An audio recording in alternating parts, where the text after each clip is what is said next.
ओम शांति। 16 तारीख की दिसंबर की मुरली का सार है। बाबा ने हम मीठे बच्चों को आज कहा कि पाप से हल्का होने के लिए वफादार ऑनेस्ट बन, अपनी कर्म कहानी बाप को लिख करके दो तो क्षमा हो जाएगी। बाबा ने कहा कि इस संगम युग पर हम बच्चों को देह अभिमान का बीज नहीं बोना है। इस एक बीज से ही सारे विकार निकल आते हैं। इस समय सारी दुनिया में विकारों का झाड़ निकला हुआ है। सब काम क्रोध के बीज बोते रहते हैं। तो तुम्हें बाबा का डायरेक्शन है कि बच्चे योग बल से पावन बनो, यह बीज बोना बंद करो। आज का गीत तुम्हें पाके हमने जहाँ पा लिया है, ज़मी तो ज़मी आसमां पा लिया है। तो बाबा ने कहा कि हम रूहानी बच्चों को बाबा प्रजापिता ब्रह्मा का भी राज समझाया है। बाबा ने कहा कि हर धर्म वाले प्रजापिता को ज़रूर मानेंगे, ब्रह्मा को ज़रूर मानेंगे, क्योंकि सारा संसार उन्हीं की रचना है। तो लौकिक बाप भी हद का ब्रह्मा है, क्योंकि उनसे भी आगे वंशावली चलती है। तो यहाँ बेहद का बाप है। तो लौकिक का तो चलो लिमिटेड प्रजा रचते हैं, पर यहाँ हो सकता है कोई बच्चे रचे भी नहीं, लेकिन बाबा ने कहा यह बेहद का बाप तो ज़रूर रचेंगे। तो इस समय बाबा ने कहा जैसे हर धर्म में ये मानते हैं आदम और ईव, आदम और बीवी माँ और आदिदेव आदि देवी के नाम से, बाबा ने कहा सृष्टि के जो रचना के निमित्त बने हैं उनको सारा संसार याद तो करता है।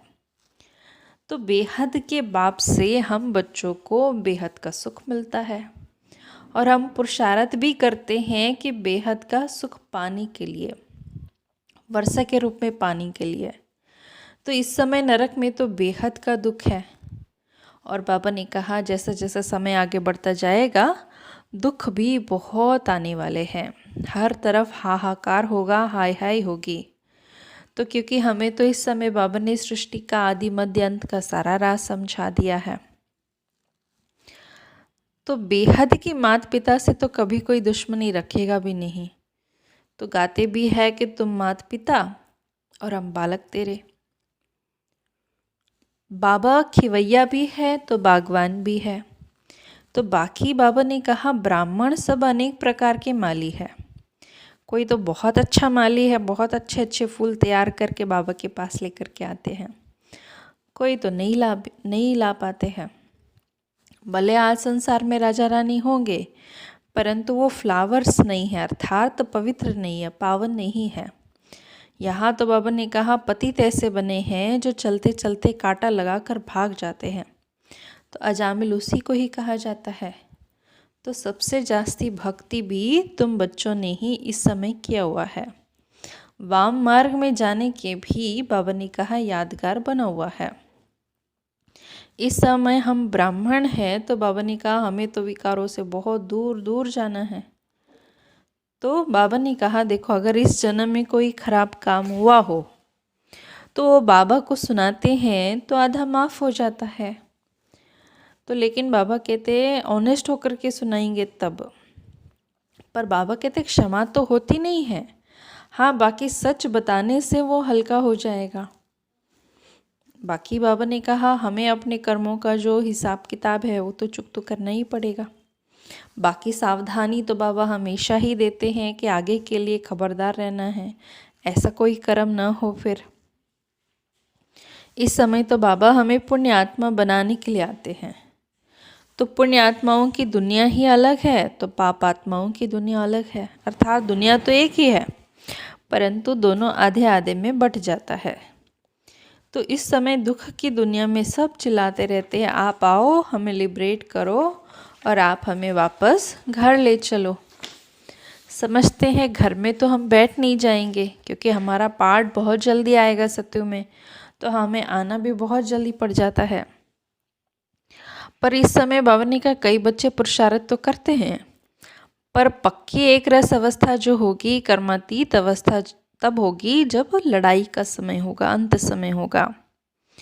बाबा ने हम बच्चों को ब्रह्मा विष्णु शंकर का भी राज समझाया है। तो इसलिए बाबा ने कहा कि सूक्ष्म वतन में तो सिर्फ साक्षात्कार होता है, बाकी देवी देवताएं भी इसी संसार में होते हैं। नीचे उतरते उतरते बाबा ने कहा इस समय संगम युग पर आ गए हैं। ब्रह्मा बाबा ने कभी ये नहीं कहा कि मैं भगवान हूँ। बाबा तो खुद कहते हम तो पतित थे, इस समय बाबा पावन बना रहे हैं, शिव बाबा पावन बना रहे हैं। वानप्रस्थ में आकर के तो इनमें प्रवेश किया। तो बाबा कहते हैं राजयोग सीख कर ही मैं यह बनने वाला हूँ। बाबा ने कहा बाबा अक्सर करके शुरू में बच्चों के 2 तस्वीर निकलवाते थे, फोटोज़ निकलवाते थे। एक तो संगम युगी ब्राह्मण साधारण रूप का, दूसरा डबल सिरताज का। तो ये बुद्धि में क्लियर होनी चाहिए कि हम क्या बनने वाले हैं, और बहुत मीठा भी बनना है। मुख्य बात तो बाबा कहते हैं मन मना भव, मुझे याद करो। साक्षात्कार तो शुरू में बहुत होता था, लेकिन भक्ति मार्ग में जब बहुत नौधा भक्ति करते थे तब जाके साक्षात्कार होता था। तो यहाँ आसानी से हो जाता था तो लोग इसे जादू समझ लेते थे, पर बाबा कहते हैं तो फर्स्ट क्लास जादू ना। और बाबा ने कहा आज हम जो भी सेवा करते हैं, चाहे तन से मन से या खास करके धन से, तो बाबा कहते ये सारी सेवाओं में ही तो लगेगा। असल में ये पैसा तो न शिव बाबा के किसी काम के और ना ही ब्रह्मा बाबा के किसी काम के। तो सारा मकान आदि भी बनाते हैं वो सिर्फ बच्चों के लिए ही तो है। अब बाबा ने एक और धन की जो हम सेवा करते हैं उसकी कर्मों की गति बताई। अगर कोई भावना रखते हुए गरीब इंसान 2 रुपया भी भेज देता है और कई अमीर का 1000 रुपये भी लग जाता है, तो बाबा ने कहा दोनों को इक्वल मिलेगा। तो ऐसा नहीं पैसा ज़्यादा दिया तो ज़्यादा पद मिलेगा, किसी के पास है ही नहीं पर उसमें से भी कोई निकाल के देता है तो उसका भी ज़्यादा प्राप्ति हो जाती है उसको। तो कई बार कई ऐसे वीआईपीज़ आते हैं तो उनको उसी तरह से ट्रीट भी करना पड़ता है, देख रेख करनी पड़ती है। तो कई बच्चों के मन में गलत संकल्प आते, बाबा इनके बहुत ख्याल रखते हैं, लेकिन बाबा ने कहा करना पड़ता है कई चीज़ें। इस समय तो बाबा की फैमिली तो सबसे बड़ी है और वृद्धि को होती भी रहेगी। तो बाबा की फैमिली कितनी बनेगी, देखो प्रजापिता ब्रह्मा की फैमिली कितनी बड़ी है। कलब आते हैं तभी ये वंडरफुल बातें तुम्हारे कानों में पड़ती है। बाप के लिए ही गायन है, हे प्रभु तुम्हारी गतिमत सबसे न्यारी है। भक्ति और ज्ञान का भी बहुत बड़ा फर्क बाबा ने हम बच्चों को समझाया। बाबा कहते हैं अगर स्वर्ग में जाना है तो दैवी गुण भी धारण करने चाहिए, अभी तो कांटे बन पड़े हैं। तो इस बात की खुशी होनी चाहिए कि हमें सत्य ज्ञान मिल रहा है। वह नॉलेज इतनी खुशी नहीं दे सकती जितनी ये नॉलेज देती है। तो व्यक्त ब्रह्मा, बाबा ने कहा देखो ये व्यक्त ब्रह्मा सो फिर सूक्ष्म वतनवासी ब्रह्मा फरिश्ता कैसे बन जाते हैं ये भी निशानी है। साक्षात्कार हुआ था, बाकी तो पुरुषार्थ तो बहुत किया। आप अनेक बार देवता बने हो, डीटी राज्य था, यह चक्र फिरता रहता है। तो बाबा ने कहा अभी इस समय जो हम ज्ञान सुनते हैं वो फिर प्रायलोक भी हो जाता है। अच्छा वरदान है, ईश्वरीय नशे द्वारा पुरानी दुनिया को भूलने वाले सर्व प्राप्ति संपन्न भव। जैसे वो नशा सब कुछ भुला देता है, ऐसे यह ईश्वरीय नशा दुखों की दुनिया को सहज ही भुला देता है। उस नशे में तो बिल्कुल नुकसान होता है, बहुत नुकसान होता है। अधिक पीने से शरीर भी खत्म हो जाता है, लेकिन यह नशा अविनाशी बना देता है। जो सदा ईश्वरीय नशे में मस्त रहते हैं वो सर्व प्राप्ति संपन्न बन जाते हैं।